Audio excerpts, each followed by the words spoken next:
ঘরে থাকা সবজি দিয়ে আজকে করেছিলাম জগা খিচুড়ি। আর এটা এতটাই মজার হয়েছিল, সবাই চেটেপুটে খাচ্ছিল। আর আমি কিন্তু আজকের খিচুড়িটা একটু স্পেশাল করেছিলাম, এই কারণেই কিন্তু এত বেশি মজা হয়েছিল। দেখতে থাকেন, ইনশাল্লাহ আপনাদেরও অনেক ভালো লাগবে। আর এভাবে আপনারাও সহজে তৈরি করতে পারবেন, তাই কিন্তু চাইলে ভিডিওটা শেয়ার করে রেখে দিতে পারেন। এতে করে আপনি যখন এটা রান্না করতে যাবেন তখন কিন্তু একটুখানি দেখে নিতে পারবেন।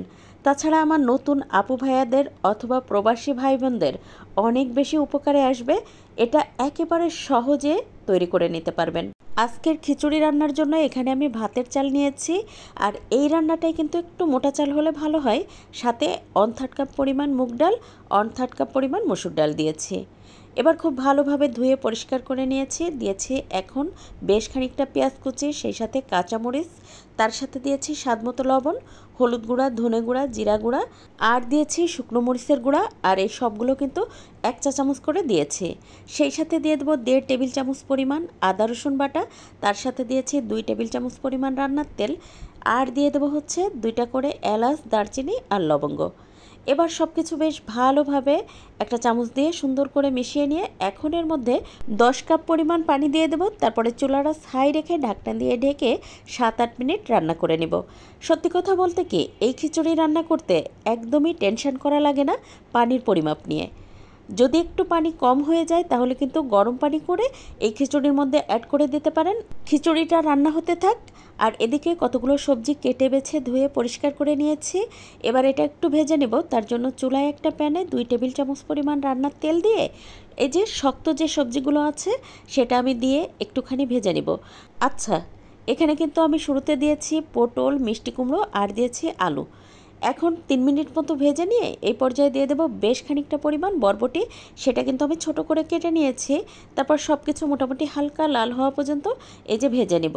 আর এই খিচুড়িতে যদি সবজিটা ভেজে দেওয়া যায় তাহলে খেতে অসম্ভব মজার হয়। তো এই তো আমার কিন্তু খিচুড়িটা প্রায় 80% মতো রান্না হয়ে গেছে। এখন ওই যে ভেজে রাখা সবজিগুলো দিয়ে চুলাটা একেবারে মিডিয়াম করে দিয়ে তারপরে কিন্তু ঢাকনা দিয়ে ঢেকে আমি সবজিটা পুরোপুরি রান্না হতে দেব। মানে সব কিছু খুব ভালোভাবে সিদ্ধ হওয়া পর্যন্ত রান্না করে নেব। তো এটা রান্না হতে থাক।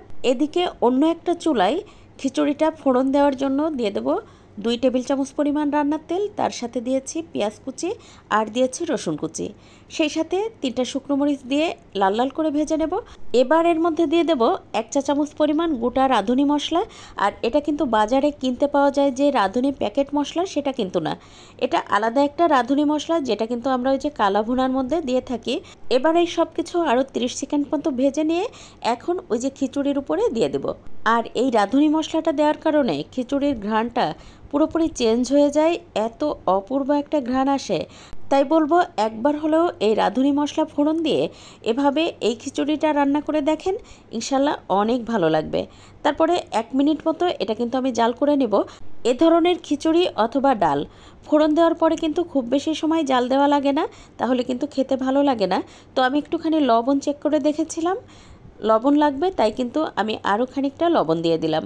আসলে এই ধরনের পাতলা খিচুড়িতে লবণটা কিন্তু একটু চেক করে দিবেন, তা না হলে একবারে বেশি দিলে কিন্তু বেশি হয়ে যেতে পারে। তারপর খিচুড়িটা আরও একটু স্পেশাল করার জন্য দিয়ে দিলাম 1 টেবিল চামচ পরিমাণ বোম্বাই মরিচ আর আম দিয়ে আচার করেছিলাম সেটা। এই যে শেষে আমের আচার দেওয়ার কারণে খিচুড়িটা এত বেশি স্পেশাল হয়ে গিয়েছিল, বাহিরে টুপটাপ বৃষ্টি শুরু হয়ে গেছিল আর এর মধ্যে এই গরম খিচুড়ি সবাই একেবারে চেটেপুটে খাচ্ছিল। আপনিও একদিন এভাবে তৈরি করে খান, ভালো লাগবে ইনশাল্লাহ। আজ এ পর্যন্ত, কাল আবার নতুন কোনো ভিডিও নিয়ে দেখা হবে। সে পর্যন্ত সবাই ভালো থাকবেন, সুস্থ থাকবেন। আল্লাহ হাফেজ।